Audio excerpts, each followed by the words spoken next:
If you find yourself in trouble with the law, you could actually end up dealing with two different court systems.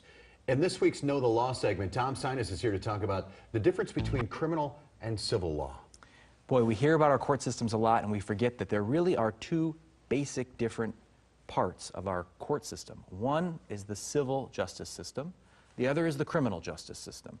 What's the basic difference? Well, in the criminal justice system, ultimately what you're talking about is the consequence being the loss of someone's liberty. They can go to prison.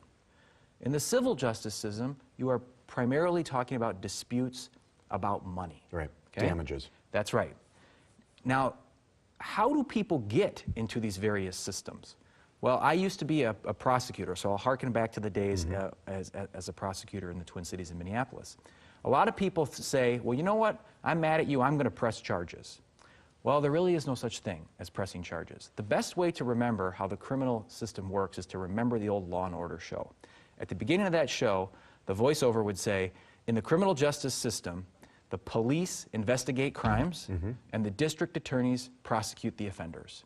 And that's how it works. Cops, whether they're state or federal, investigate a crime, they present the results of their investigation to a prosecutor, state or federal, and it's the prosecutor that has the sole discretion whether or not to charge the defendant with a crime. Now, you've worked in both of those systems. That's right, I have. And what a lot of people would not understand as on the criminal side is that although you as an individual citizen can complain about a crime, you cannot choose to prosecute a crime. Right. But that's where things are different on the civil side. I practice now on the civil side.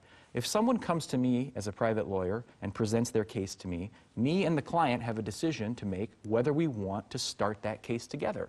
Now, it can't be a case where we're asking for the other person to go to jail because I'm no longer a prosecutor.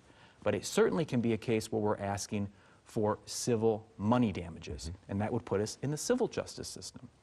The other thing to remember is that there are totally different sets of rules that apply in civil and criminal cases. And that different burden of proof. That is one of the big ones. People hear about proof beyond a reasonable doubt. That is a constitutional law principle that applies only to criminal cases. The burden of proof in a civil case is what we call a preponderance of the evidence, right. More likely than not. I think that's something that kind of came into the national consciousness with the O.J. Simpson case, when at first they couldn't get a conviction criminally, so they went back to civil court and found him guilty. That is such a great example because the burden of proof in the criminal case was beyond a reasonable doubt.